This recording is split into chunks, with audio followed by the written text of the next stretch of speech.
Welcome to Brain Vision. We need to find the force exerted at the point B and also the force exerted at the point A due to this input force of 1,962 newtons. And we calculated this value since we know what the mass is applied at the point C. So we can use this formula, weight is equal to mg, and we plug in the known terms to get a value of 1962 newtons. And the problem also gives us the value of theta, which is equal to 20 degrees. And we're also going to solve for this unknown value, which I call theta 1, which will be important to know when doing calculations of the moment. So theta 1, we can calculate this value by taking the tangent inverse of 2.4 times the sine of 20 degrees plus 0.9 divided by 2.4 times the cosine of 20 degrees minus 0.5, and we'll get a value, theta 1, that's equal to 44.3 degrees. So we'll start by finding the force exerted at point B. So we'll call that part A. So we're going to say that the sum of moments about the point A is equal to 0. And we can write that as W times the cosine of theta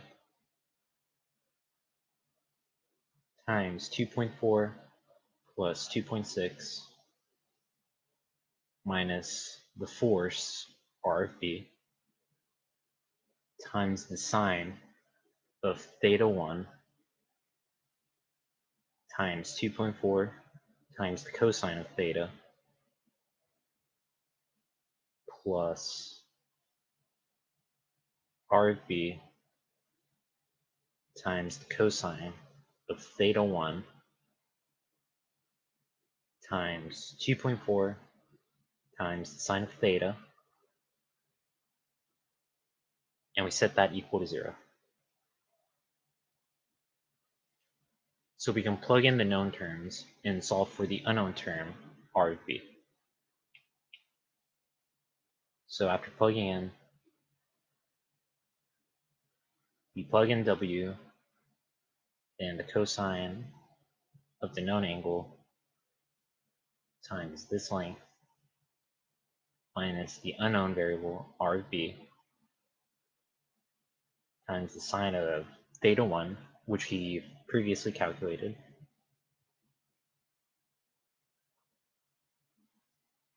times 2.4, 2.4 times the cosine of 20 plus the unknown variable times cosine of theta 1 times 2.4 times the sine of theta, which we know what theta is. Theta is 20. And then set that equal to 0. So we take this equation, solve it for R of B, and we'll get a value of 9,311.5 newtons. And this is acting with an angle theta, theta 1, that is equal to 44.3 degrees.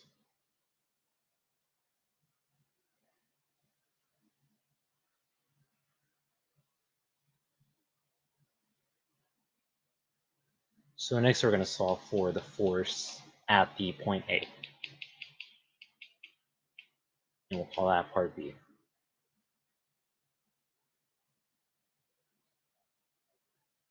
So we can start by taking the sum of the force in the y direction and setting it equal to 0. And we can write that as negative W plus R of B times the sine of theta 1 plus the y component of the force at point A, and set that equal to 0. And we can plug in the known values. So we plug in W plus R of B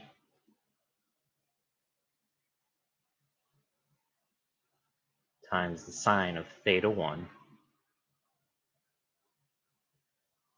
plus R of A y. So we take this equation and solve for the unknown value of R of AY. So solving for R of AY, we'll get a value of negative 4,541.3 newtons. So next we're going to solve for the x component of this force. So we can write that the sum of forces in the x direction is equal to 0. And we can write it as R of AX minus R of B times the cosine of theta 1 is equal to 0. And we can plug in the known terms.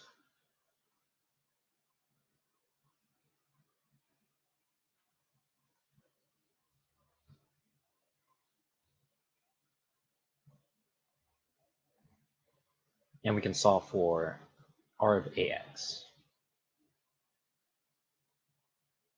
So R of AX is equal 6,664.17 newtons. So we now know the x component and also the y component of this force.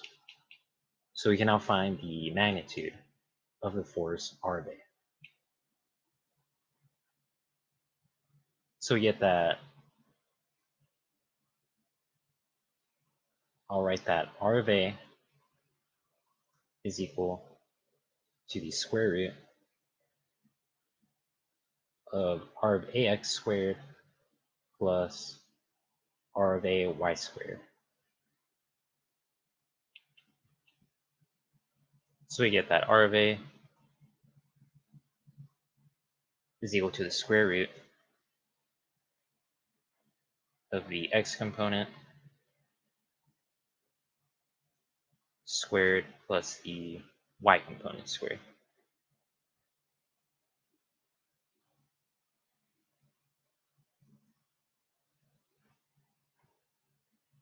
So we'll now get a force that is equal to 8,064.4 newtons.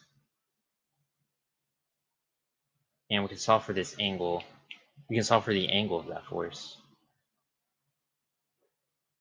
which I'll call theta of A,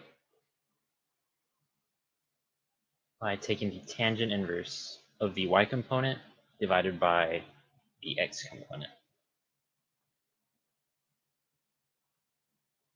Y component divided by x component. And we'll get an angle of 34.27 degrees. So we've calculated that the force at the point A is equal to 8,864.4 newtons at an angle that is equal to 34.27 degrees. And that completes part B.